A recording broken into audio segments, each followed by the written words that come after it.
You're in the middle. You're in between.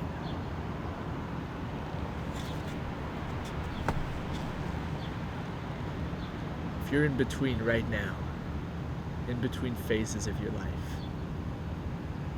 if you're in the middle of a big project, and you don't know how it's going to go, this is for you. Because this is where I am right now.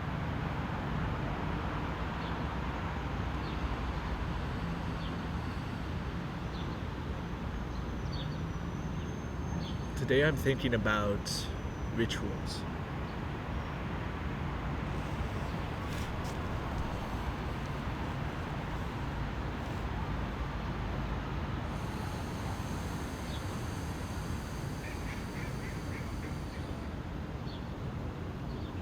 I'm not just thinking about them, I'm doing them.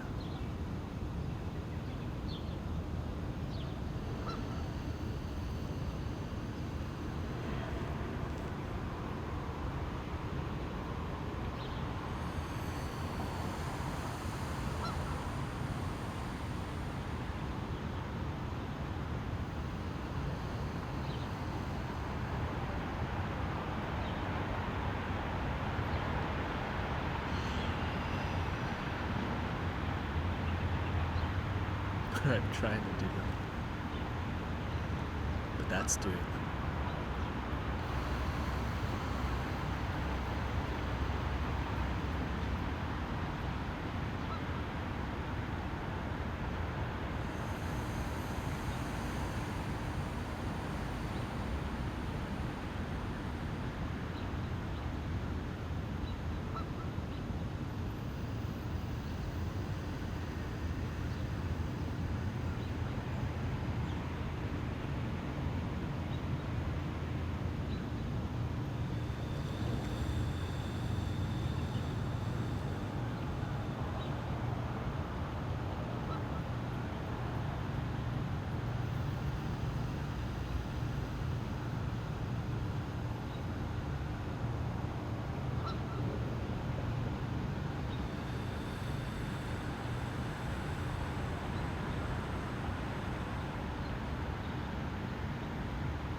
Today's going to be a tricky day.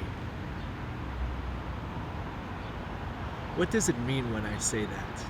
What does it mean for my day when I tell myself to be careful? What are the side effects? Well, side effect 1, I'm going to be out on the lookout. Side effect 2,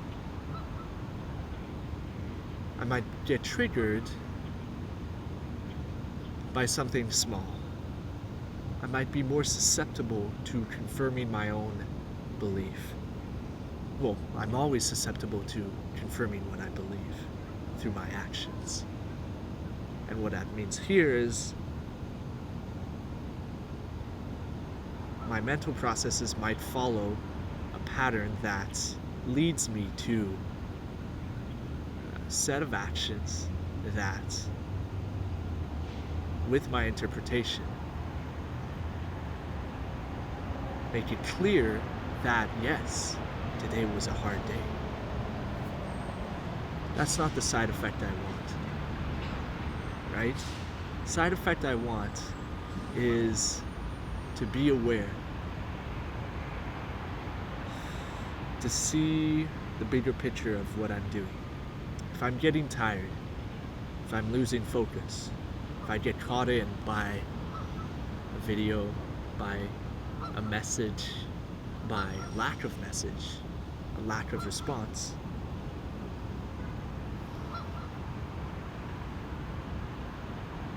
how am I feeling about that? How am I reacting to that? What do I do about it? What's the bigger picture? Can I remember that that this too will pass. Whatever this is, if it goes well, it's gonna pass. If it goes poorly, it's gonna pass. And I'm gonna pass. I'm gonna pass through it. And I'm gonna pass the test. Because there's no test per se. It's all about how I'm testing myself. That's what I get to pass or not. Everything else is outside my frame. I don't see anything else. That's good and bad. That's necessary. Because there's so much more of the world than there is of you, as Jordan Peterson likes to say. He's right about that. There's so much more of the world than you can process.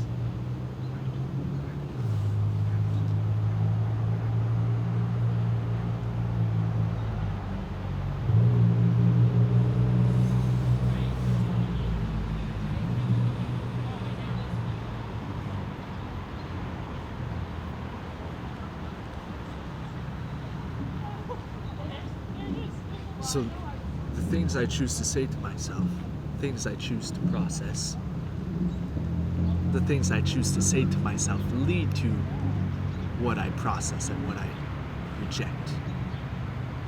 So there's a lot more going on right now that I'm filtering out. It's still happening, but not to me.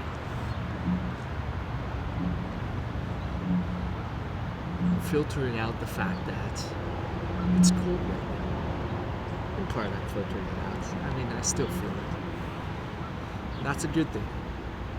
And it's a bad thing. Because I'm not fully filtering it out. As it turns out, I feel it. I feel it when I'm sitting down here. I feel it on my hands. I feel it on my ears. That's part of the ritual. That's what I mean when I say I'm thinking about rituals. Thinking about what does it mean to reconnect with the bigger questions. If I get caught up in the existentialism of the minutia, that's the biggest trick of the daily person. Is to see a tiny occurrence, to feel a tiny occurrence as the world ending or the world made. It's not. It's just one of many. But the questions you ask yourself, the frame of mind you come into the day with, it tells you that it is. It shows you. It speaks to your meaning the way that your meaning understands as this means something.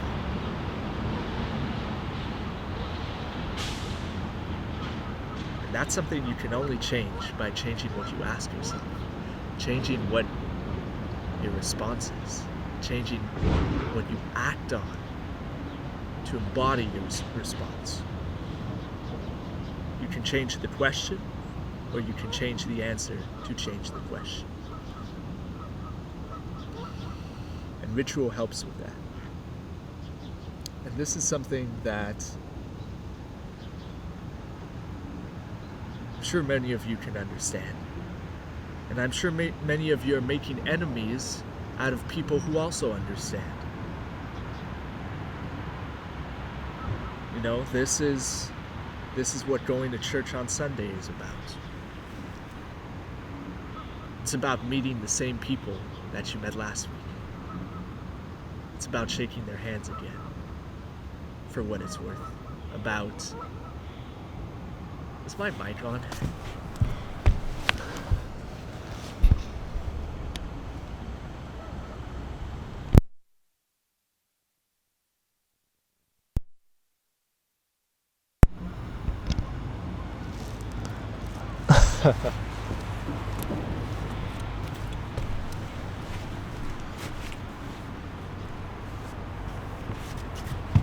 So my mic wasn't on. How does that make me feel? How do I react?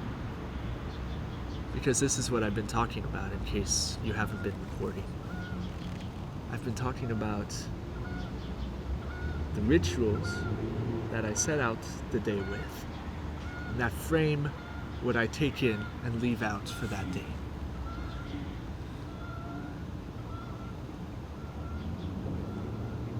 Because there's a lot more that I could take in.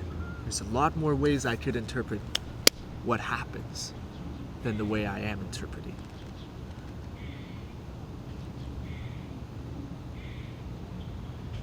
So am I interpreting in a way that makes me stronger, more capable, more resistance to my own fragility, to the way the world will smash me around once in a while?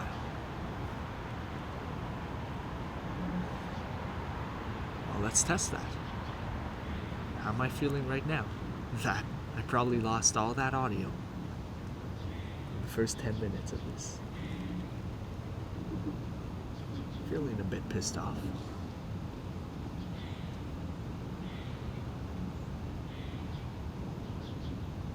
Maybe I'm not really processing it because I'm a bit tired. So am I really aware right now? Rituals should help you do that. They should help you. They should speak to your meaning, the thing that makes you act. They should speak to that in a way that says, in the language it speaks, am I really aware right now? What am I missing? What's the bigger context? When I slip into the existentialism of the minutia, when I create a mountain out of a molehill, a good mountain that I conquered or a bad mountain that I failed.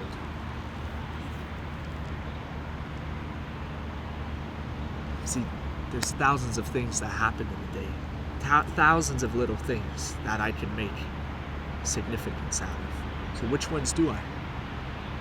Because I'm going to make significance out of some.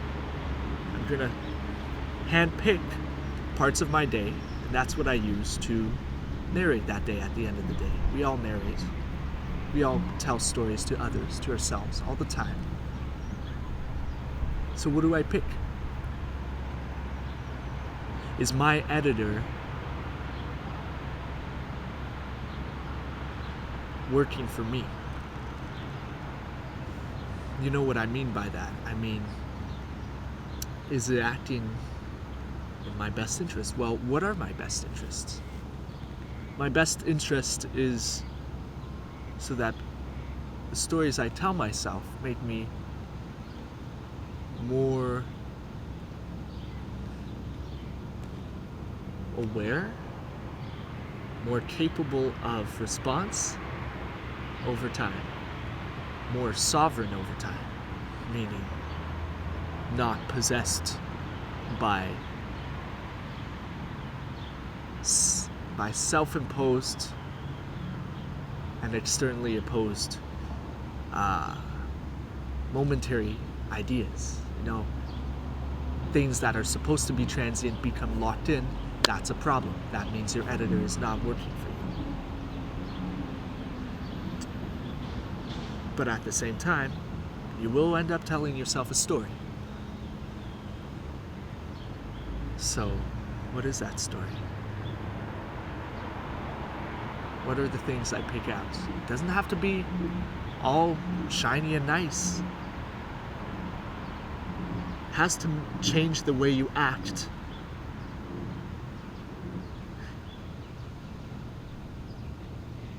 In such a way that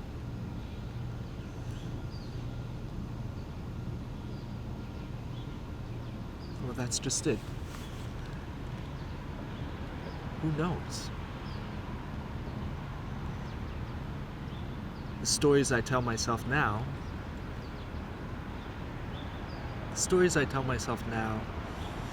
are that I need to act as if I have nothing Yet as if I have, no, act as if I have everything, and as if I have nothing to lose.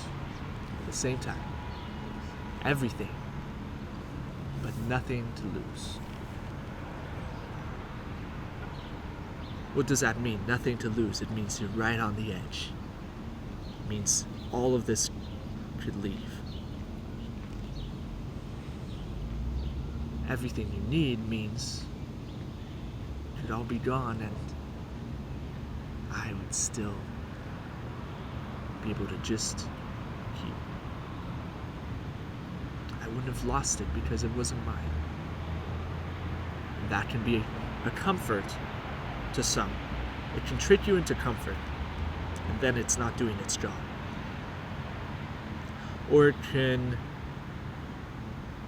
again, maybe trick you into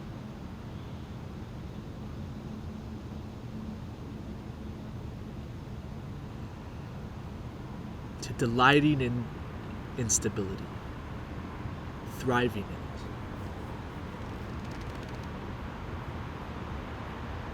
So that when something comes along that shakes you, it ends up making you better. Not worse. Less fragile, not more. That's anti-fragile. Even if I experience something negatively, if that negative experience is like a bucket of water on my face that splashes me awake and forces me to just see everything in a new way, just see it born again, as if it's never happened before, because it's happened to everyone, it's happened to me.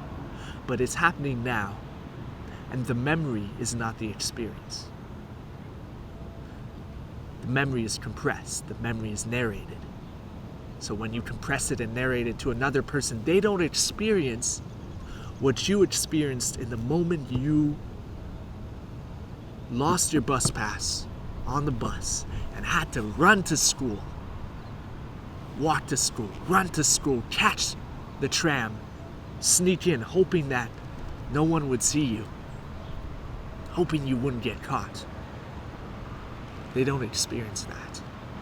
Even if you tell the story amazingly, they only partially get a sense. You know, the better the story, or the better you tell it, the more they're feeling what you want. Hi. Hi, how's it going? Good, you? Good. What's his name? Bailey. Huh? Bailey. Bailey.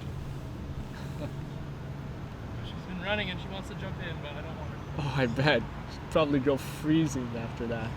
Yeah, one time we were here in March once and it was all like icy and just gross here. Did she jump in?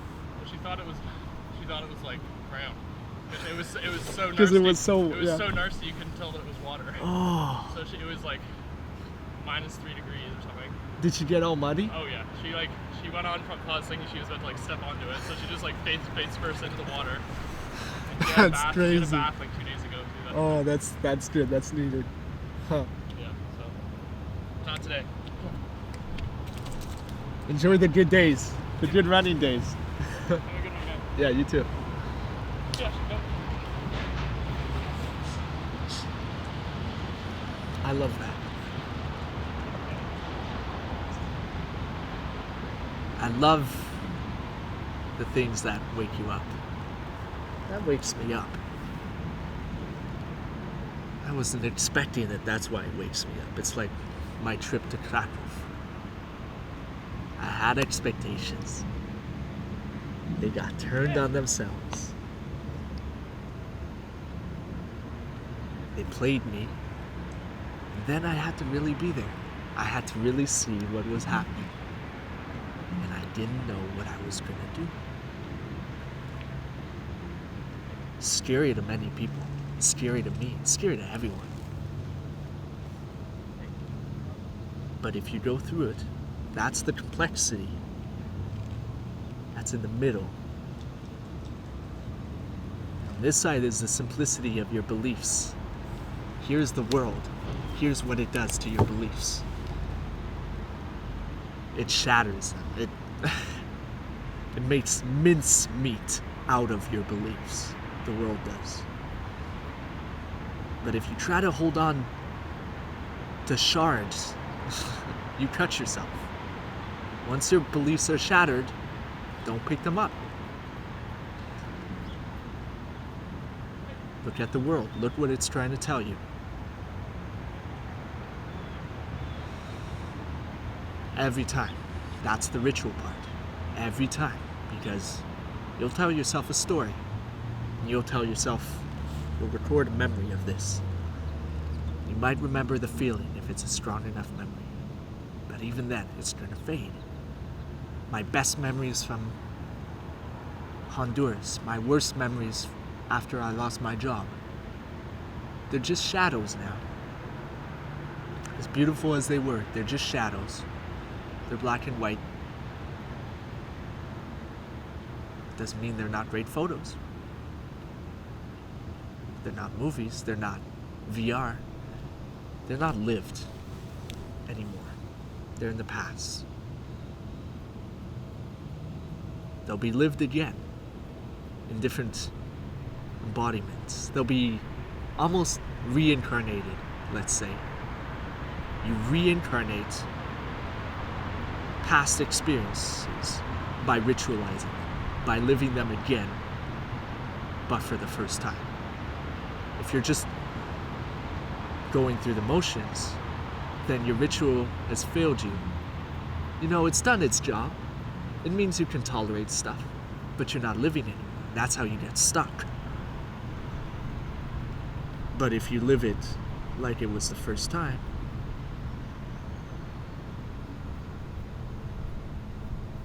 you remember all the juicy little emotions of being there. Remember how it was.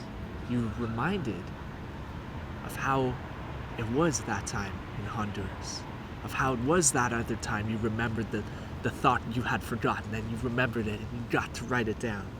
I've been through these things. That's why I'm giving those examples. So you remember it freshly because you're living it again in a different form. And that feels important. It can be bad because if you're living again the fact that you still haven't fixed a major problem about yourself, that's painful, man. That's painful.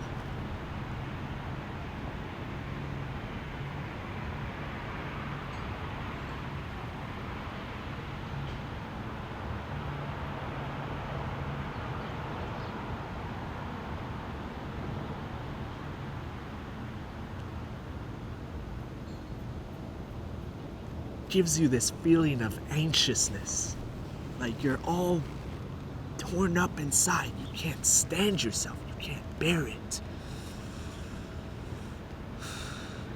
And going through that is important once in a while. Doesn't mean you should lock yourself into going through it in the same way. Doesn't mean you're bound to make the same mistakes, or that you owe it to yourself to make the same mistakes just to live it again. No. Different reincarnation. Make new mistakes. They'll be painful. The details of the mistake aren't what make it painful. It's the significance.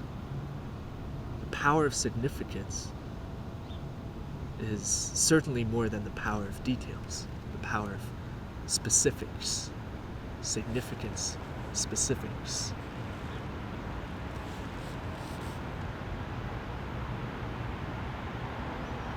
But when you make those new mistakes, they'll have significance. You'll make significance out of them. And it's up to you to make the significance that allows you to carry through, not get a free pass. It's not what I'm talking about. Carry through and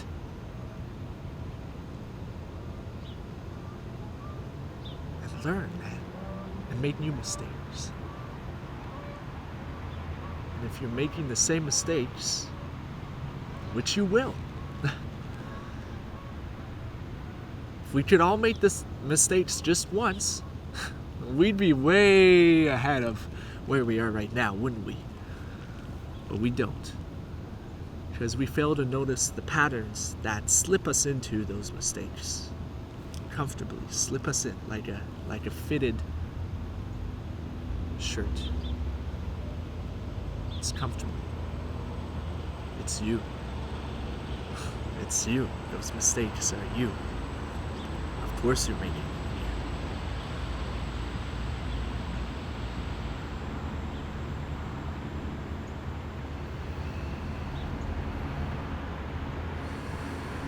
But if you can give yourself the time to live through what it all means, then that's great. Not everyone can, though.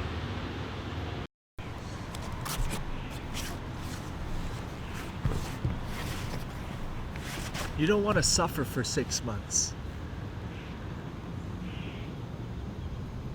If you don't have to, maybe you have to. Maybe you have to the first time. I had to. I had to know what was at stake.